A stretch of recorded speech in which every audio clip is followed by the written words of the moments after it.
아브라함의 실수와 하나님의 은혜라는 제목으로 말씀을 나누고자 합니다. 하나님은 갈대아 우르에 있었던 그곳에서 살아가고 있었던 아브라함을 부르시지요. 그리고 그에게 이렇게 약속을 하십니다. 우리가 잘 아는 창세기 12장 2절에 있는 말씀. 내가 너로 큰 민족을 이루고 내게 복을 주어 내 이름을 창대하게 하리니 너는 복이 될지라. 참 놀라운 은혜의 말씀이죠. 큰 민족을 이루고 내가 복을 주고 내 이름을 창대하게 하리라. 여러분 알다시피 아브라함이 부르심을 받을 때가 75세 때였거든요. 그때까지 자손이 없었습니다.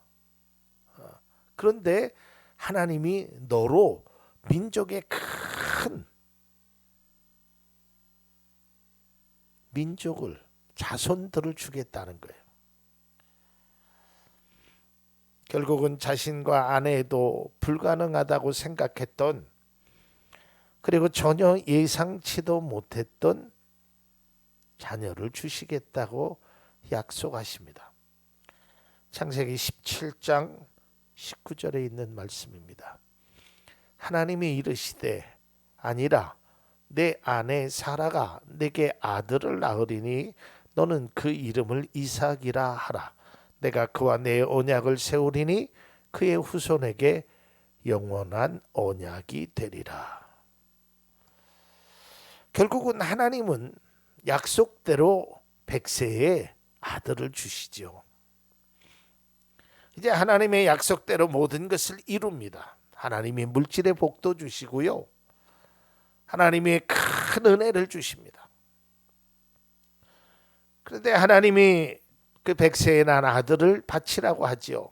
이때 아브라함은 믿음의 순종으로 그 아이를 바치려고 합니다. 이때 하나님이 막으시죠. 아니다. 그러면서 하나님께서 그의 모습을 보시고 야, 네가 이제야 나를 경외하는 줄을 알겠다. 이런 칭찬의 말씀을 행하십니다.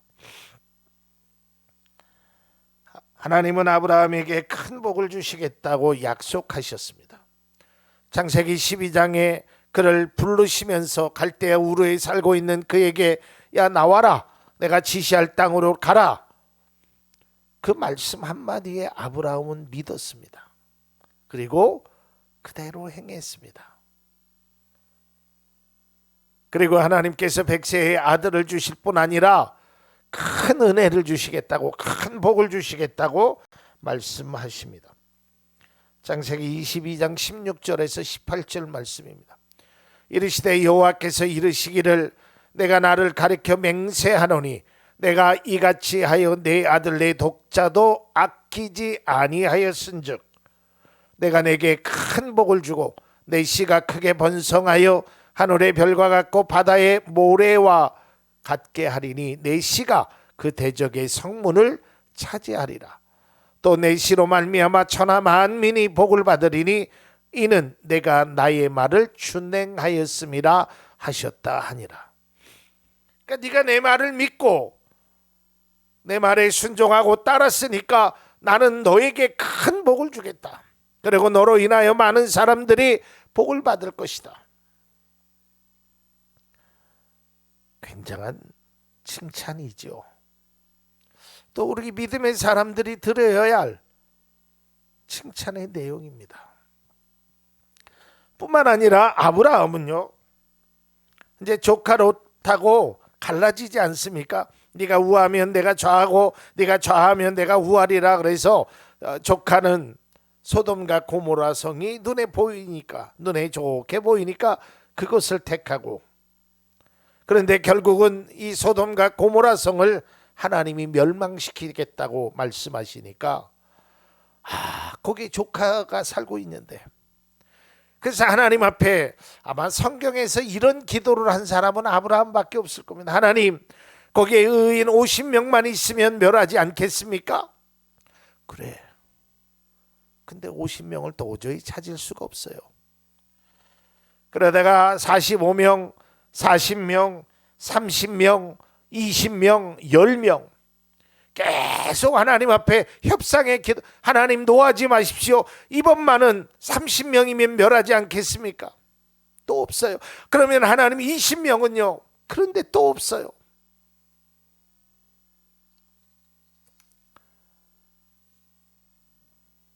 아브라함의 바람과는 달리 소돔과 고모라 성에는 의인이 없었습니다. 결국은 하나님의 심판이 임하게 됩니다. 아브라함이 그토록 찾으려고 했던 의인, 아브라함의 바램은 그래도 적어도 50명은 있겠지. 그에 시작해서 10명까지 내려갔지만 아무도 찾을 수 없었습니다. 그게 소돔과 고모라 성의 불바다가 되지 않습니까? 근데 이때에 하나님께서 아브라함에게 특별한 은혜를 주십니다. 창세기 19장 29절입니다. 하나님이 그 지역의 성을 멸하실 때에, 곧 롯이 거주하는 성을 엎으실 때에 하나님이 아브라함을 생각하사 롯을 그 엎으시는 중에서 내보내셨더라. 아브라함을 생각했다라는 거예요. 리멤버, 기억했다라는 겁니다. 아브라함이 뭘 기억했을까요? 그의 믿음을 기억했겠죠. 그의 기도를 기억했겠죠. 그러니까 아브라함의 기도 때문에 그 조카가 살아났습니다. 그 불과 유황의 불로 망해가는 그 소돔과 고모라 성에서 하나님이 아브라함 때문에 조카 롯을 살려주셨어요.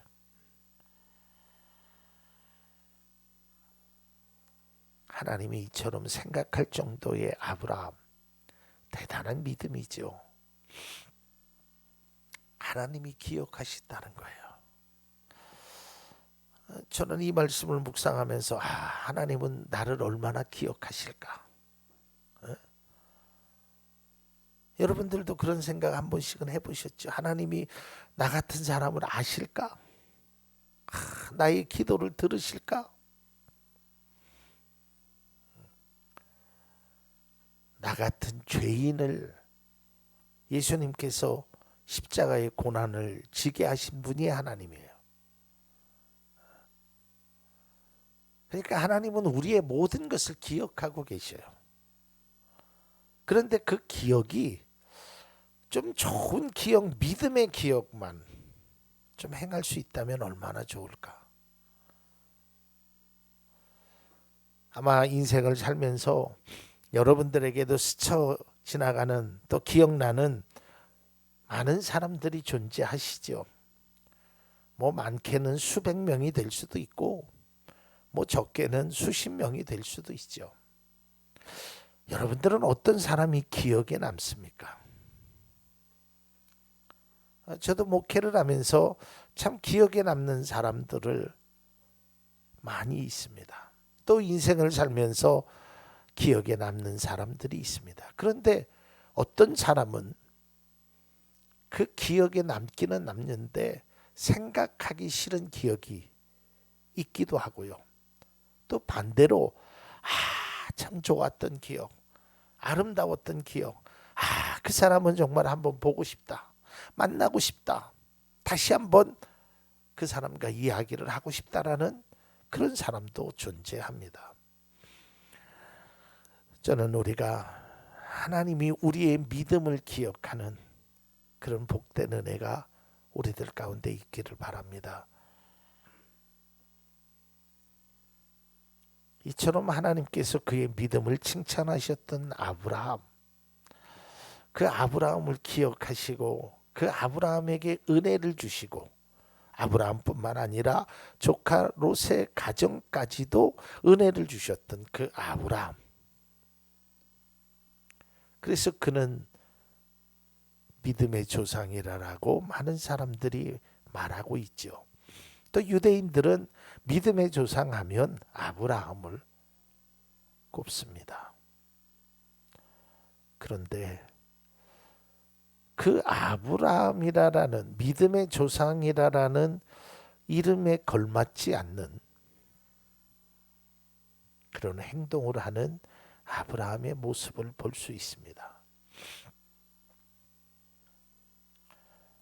소돔과 고모라 성의 심판이 끝나자, 이제 소돔과 고모라 성의 심판이 창세기 19장에 나오거든요.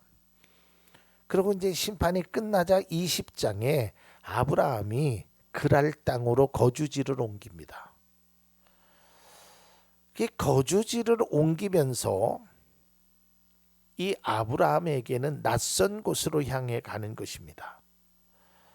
그런데 아브라함에게 불안한 것이 하나 있었습니다. 그것은 자기 아내였습니다. 이 아내 사라가 아주 굉장한 미모를 지녔던 것 같습니다. 그러다 보니까 그 당시의 사회 풍습이 어땠냐면 그 여자를 내 여자로 만들기 위해서, 다른 남자의 여자를 내 여자로 만들기 위해서 그 남자를 죽이는 겁니다. 힘이 있는 사람들이. 뭐 우리나라도 예전에 조선시대 때나 뭐 그 밖에 삼국시대 때 되면 그런 일들이 종종 역사에, 그 야사에 보면 나와 있어요. 그 여자를 얻기 위해서. 여러분 성경에 다윗 왕도 그런 일을 행했잖아요. 우리야 이 아내 밧세바를 취하기 위해서. 우리야가 누굽니까? 자기 부하예요. 자기를 위하여 목숨 걸고 싸우러 나갔던 장수예요. 근데 그 여인의 아내를 자기가 아내로 맞이하기 위해서 우리야를 전쟁터에 나가서 죽이게 하잖아요. 죽음을 당하게 하잖아요. 이처럼 이러한 일들이 있다 보니까 아브라함은 불안했는지, 여보, 이제 당신은 오늘부터 내 누이라고. 여기는 누이라는 게 누나가 아닙니다. 내 동생입니다. 동생. 내가 오랍이라 그래. 그래야 사람들이 나를 안 죽여. 나도 살아야지 당신도 살고, 이렇게 속입니다. 근데 여러분 우리가 기억하셨듯이 이게 한 번이 아니에요. 창세기 12장에 보면 그 땅에 기근이 있으므로 애굽으로 내려갑니다. 애굽으로 내려갈 때도 똑같이 합니다. 그런데 그 바로, 애굽의 바로가 그 사라를 취하지요. 뺏어가지요. 근데 하나님께서 그걸 막아주십니다. 그래서 바로가 다시 아브라함에게 그 여인을 돌려보내요. 그 일을 한번 경험합니다. 그런데 12장에서 그 일을 경험했던 아브라함이 또 19장에서 하나님 앞에 롯을 위하여 그렇게 기도했고 하나님이 생각하는 그 정도의 믿음을 가졌던 아브라함이 하나님으로부터 큰 약속을 받았던 아브라함이 20장에 와서 똑같은 모습을 행하는 거예요. 오늘 본문 2절의 말씀을 세 번역으로 좀 보겠습니다. 거기에서 아브라함이 자기 아내 사라를 사람들에게 자기 누이라 소개하였으므로 그랄 왕 아비멜렉이 사람을 보내서 사라를 데려갔다. 그 여자를 데려간 거예요. 그리고 그 밤에 아비멜렉이 하나님으로부터 호되게 혼납니다. 하나님의 사자가 꿈에 나타나서 야, 이 여인은 결혼한 여자다. 그래서 이 아비멜렉이 깜짝 놀랐죠. 아니, 나는 이 여인이 그 사람의 누이라고 해서 데려왔습니다. 나는 결혼한 사람이라면 안 데려왔습니다. 돌려보내라. 그렇지 않으면 너는 죽을 것이다. 내 자손들도 죽을 것이다. 하나님 앞에 혼이 납니다. 그래서 혼비백산이에서 그 여인을 돌려보내면서 아브라함에게 얘기합니다. 왜 나를 속였느냐? 너 때문에 내가 죽을 뻔했다. 이게 오늘 본문의 내용입니다. 아브라함은 똑같은 실수를 2번이나 반복합니다. 분명히 하나님으로부터 그 아내를 통해서 내 씨가 하늘의 별처럼 바다의 모래처럼 이룰 것이라고 그 약속을 들었음에도 불구하고 2번씩이나 똑같은 실수를 범하고 있는 거예요. 정말 믿음의 조상이라는 이름에 맞지 않는 이름이죠. 어찌 보면 되게 치졸하죠, 남자가. 어떻게 자기 아내를 그렇게 다른 남자한테.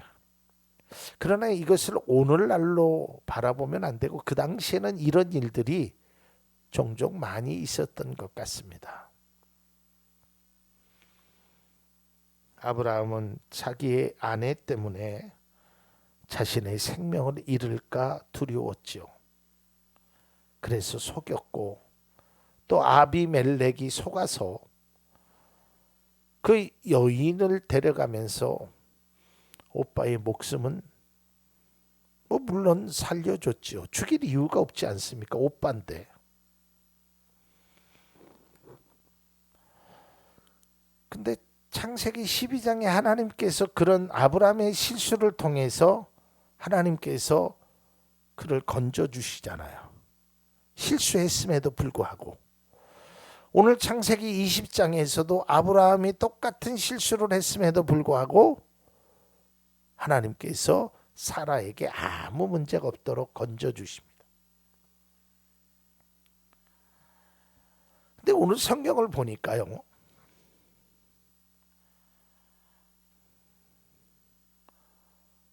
좀 독특한 것을 발견할 수 있습니다.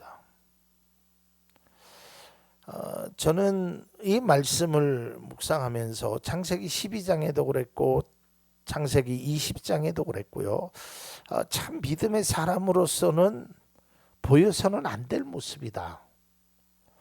여러분 그가 이렇게 이야기를 합니다. 창세기 12장 12절에서 13절. 이집트 사람들이 당신을 보고서 당신이 나의 아내라는 것을 알면 나는 죽이고 당신은 살릴 것이요. 그러니까 당신은 나의 누이라고 하시오. 그렇게 하여야 내가 당신 덕분에 대접을 잘 받고 또 당신 덕분에 이 목숨도 부지할 수 있을 거요. 여러분 이 말이 뭐예요? 좀 심하게 얘기하면 내 여자를 다른 남자에게 주고 자기는 잘 먹고 잘 살겠다라는 뜻 아니겠습니까? 그것도 믿음의 조상이라는 사람이 참 이해할 수 없는 행동이죠. 2번씩이나 똑같은 일들을 행한단 말이에요. 그런데 이 모습을 성경을 읽어보니까 우리가 우리의 기준으로 보면 하나님께서 아브라함에게 야 아브라함아 너 어찌하여 그런 일을 행했느냐? 네가 나를 믿지 못하느냐? 왜 그렇게 거짓된 삶 네 아내를 누이라고 속이는 그 일을 행했느냐? 이렇게 책망하신 것을 볼 수가 없었어요. 창세기 12장에도 그랬고 창세기 20장에도 아브라함이 2번씩이나 실수를 했음에도 불구하고 하나님의 책망의 소리는 듣지 못하고 오히려 사실은 따지고 보면 바로나 그랄 왕 아비멜렉은 잘못이 없어요. 결혼한 여인을 강탈한 것이 아니에요. 결혼하지 않은 여인이라고 속였기 때문에 그들은 속은 사람이에요. 근데 오히려 그 속은 사람인 그들이 하나님으로부터 책망을 듣습니다.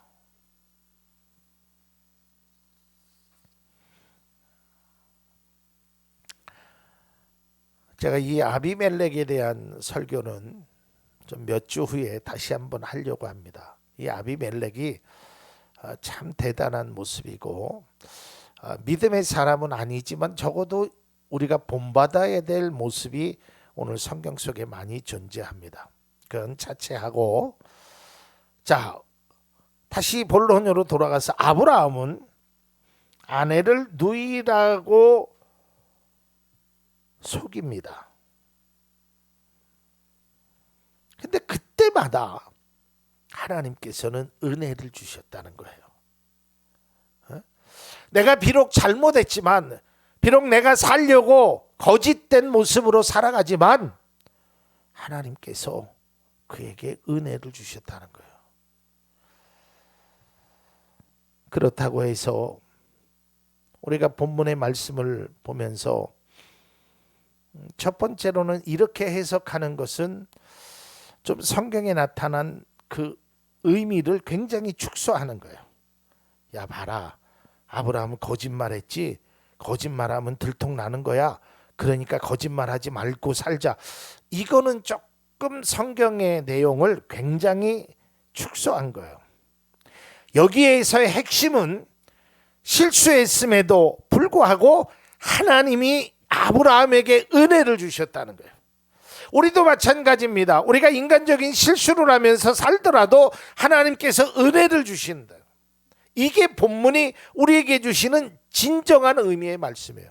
그러나 이걸 또 잘못 해석하면 이렇게 해석하는 것은 바람직하지 않습니다. 아, 거짓말해도 되는구나. 죄를 지으며 살아도 하나님께서 은혜 주시, 이것을 또 말하는 것은 아닙니다. 하나님은 우리의 연약함을 아신다는 거예요. 그러니까 똑같은 실수를 반복적으로 하는 아브라함에게도 하나님은 은혜를 주시는 거예요. 여러분, 우리도 마찬가지입니다. 우리가 인생을 살면서 똑같은 실수를 반복하는 일들이 얼마나 많습니까? 뭐 의도가 됐던 의도적이지 않았던 간에 실수와 때로는 죄악을 반복적으로 계속하는 것이 우리의 모습 아니겠습니까? 어떤 것은 안 하고 싶죠. 근데 하는 수 없이 하는 죄악이 있고요. 어떤 것은 알면서도 그것이 이렇게 하면 안 되지 하면서도 하는 일들이 있습니다. 부끄럽죠. 하지만 이런 연약함에 살아가고 있는 우리에게 하나님은 변함없이 우리를 사랑하시고 은혜를 주신다는 거예요. 이게 성경이 말하고자 하는, 우리가 예수를 믿는 그 이유 중에 하나예요. 내가 잘나서, 내가 능력이 있어서, 내가 깨끗해서 아니에요. 다 흠이 있는 사람이에요. 다 연약한 사람이에요. 우리가 인생을 살면서 많은 어려움을 경험하게 됩니다. 아마 아브라함도 피치 못해서 이런 거짓말을 했겠죠. 왜냐하면 자기가 살아야 되니까. 만일에 자기 아내를 진정 아내라고 말하면 자기도 죽고 잘못하다간 아내도 빼앗기는 그런 수모를 당하고 그러한 어려움을 당할까 봐 피치 못하게 그랬죠. 아브라함의 연약함이죠. 핑계를 대자면 피치 못한 것이지만 그래도 믿음의 사람으로서는 온전한 모습이라고 할 수는 없습니다. 그런데 여기에서 중요한 것은 그때마다 하나님께서 은혜를 주셨다는 거예요. 그러니까 우리는 항상 마음속에서, 믿음의 생각 속에서 이런 찬양이 절로 나와야 돼요. 나 같은 죄인 살리신 주 은혜 고마워. 주 은혜 놀라워. 나같이 부족한 사람, 나같이 2번씩이나 동일한 실수를 하고 치사하기가 이를 데가 없이 그 사랑하는 아내를 다른 남자의 품에 안기면서 자기가 살겠다고 했던 정말 비겁했던 아브라함. 하지만 하나님은 그 아브라함에게도 은혜를 주셨다는 거예요.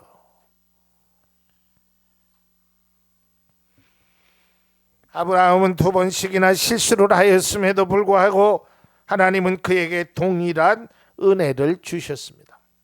우리에게도 마찬가지입니다. 지금은 오후 예배를 드리지 않아서 그 찬양을 많이 드리지 않는데 그 전에 불렀던 주여 우린 연약합니다. 그 찬양의 가사에 보면 오늘 하루도 실수합니다. 오늘도 넘어졌습니다. 하지 말아야 했는데 또 했습니다. 이런 일들이 우리의 삶에 비일비재하잖아요. 우리가 인생을 살면서 하지 말았어야 되는데 하고 나서 후회하는 일들이 얼마나 많아요. 저도 많아요. 하루의 삶을 시작할 때는 오늘은 이렇게 살아봐야겠다고 하지만 끝나고 저녁에 보면 그 일을 하지 말았어야 되는데, 그 말을 하지 말았어야 되는데 괜히 했네. 이런 실패감에 자괴감이 들 때도 있어요. 그렇지만 하나님은 아브라함에게 은혜를 주셨듯이 우리에게도 은혜를 주신다는 거예요. 이것이 믿음의 축복이고 믿음의 사람들이 누려야 될 하나님의 은혜인 것입니다. 비록 실수를 하며 자신의 아내를 누이라고 속이는 그러한 아브라함처럼 우리도 연약한 우리들에게